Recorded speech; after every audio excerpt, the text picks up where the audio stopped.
me chamo Raquel, sou professora de língua portuguesa e hoje nós iremos aprender um pouquinho mais sobre as histórias em quadrinhos, também conhecidas como HQ. As histórias em quadrinhos são narrativas visuais, é isso mesmo que você está ouvindo, ele é um texto narrativo. Apresenta um enredo curto e normalmente expressa a língua oral. As histórias em quadrinhos são tão conhecidas também como arte sequencial, porque elas apresentam uma série de desenhos em sequência que narram uma história. Além disso, elas podem ter somente imagens ou ter imagens associadas a palavras. O diálogo dentro da HQ, ele é diferenciado. Ele acontece em forma de discurso direto, mas diferente dos outros gêneros narrativos, como por exemplo o conto, as peças teatrais, a fala dos personagens acontece por meio de balões, tornando a comunicação ainda mais imediata entre eles. Além disso, nós podemos encontrar histórias em quadrinhos em vários lugares, e elas têm a função de divertir, de entreter, mas elas também podem ser utilizadas com a função de instruir, como nós podemos ver em campanhas de trânsito, em campanhas de conscientização sobre os cuidados com o meio ambiente e até mesmo para a prevenção de doenças. Observem o slide a seguir. Neste slide, nós temos duas histórias em quadrinhos que têm circulado atualmente, em que eles instruem as pessoas sobre os hábitos de higiene que devemos ter durante o período de pandemia. Agora, prestem atenção aqui. Assim como todos os gêneros, as histórias em quadrinhos, elas têm características próprias, além de que utilizam alguns recursos que nós vamos conhecer agora. Observem o slide novamente. Primeira característica da história em quadrinho é que ela acontece em forma de quadro ou requadro, que é a moldura da história em quadrinhos. Dentro dela se desenha uma cena. Nós também temos o recordatório, que são painéis dentro dos quadrinhos usados pelo narrador. Mas vocês podem observar que essa tarjetinha amarela em que o narrador apresenta uma explicação sobre a cena. Além disso, nós temos as linhas cinéticas. Quem já parou para observar por que tem essas linhas após os personagens ou próximo a eles? Porque está indicando um movimento, como nós podemos observar aí na Magali, que está se aproximando do Cebolinha e por isso, atrás dela tem 3 linhas cinéticas. Agora voltem atenção para mim. Lembra que eu falei que, além disso, nós também temos alguns recursos dentro das HQs? São as figuras de linguagem. Lembrando que as figuras de linguagem são recursos estilísticos que nós podemos utilizar para atribuir efeito de sentido dentro de um texto.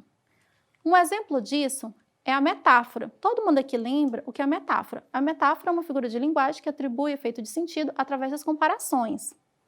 Agora vamos observar o slide. Dentro das histórias em quadrinhos, nós temos as metáforas visuais, que são desenhos que indicam um sentimento ou um acontecimento. Um coração soltando do peito como sinal de paixão, notas musicais indicando um assovio ou música. Nós também temos as onomatopeias, que é a figura de linguagem responsável por reproduzir os sons do ambiente, sejam eles produzidos por objetos ou por pessoas e animais, como por exemplo, tic-tac, toque-toque. Agora, prestando atenção aqui novamente, os balões, eles têm uma organização. Por exemplo, a localização dos balões indica a ordem que se sucedem a fala dos personagens. O contorno dos balões vai variar de acordo com o desenhista. E aí nós também vamos contar com a pontuação, que a pontuação serve para reforçar os sentimentos e as emoções, além de dar mais expressividade à voz dos personagens. Vamos conhecer alguns tipos de balões agora, os mais comuns. Observem no slide. Balões. É através dos balões que os personagens se comunicam. Existem vários tipos de balões. Como a gente pode observar, tem balão de fala, pensamento, grito, cochicho, amor, ideia. O balão de pensamento serve para indicar o que o personagem está pensando.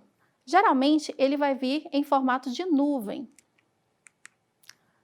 O balão de diálogo, para expressar a fala dos personagens. Como eu falei para vocês, o formato dele depende do desenhista.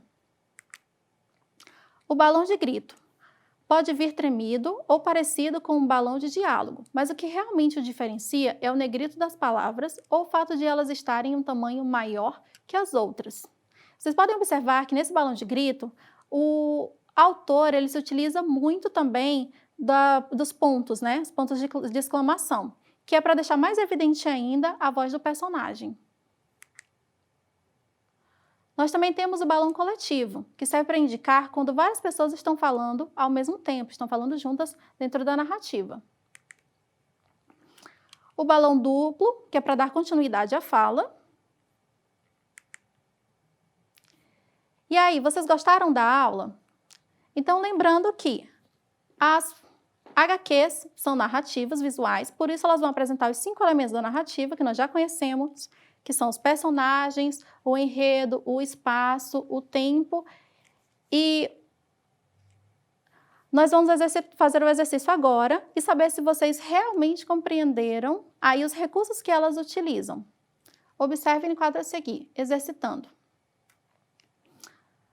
Nós temos a Mônica e ela diz o seguinte: Argue, Cras, sala dos espelhos. Mas como esse espelho pode tê-la chamado de baixinha, dentuça e gorducha?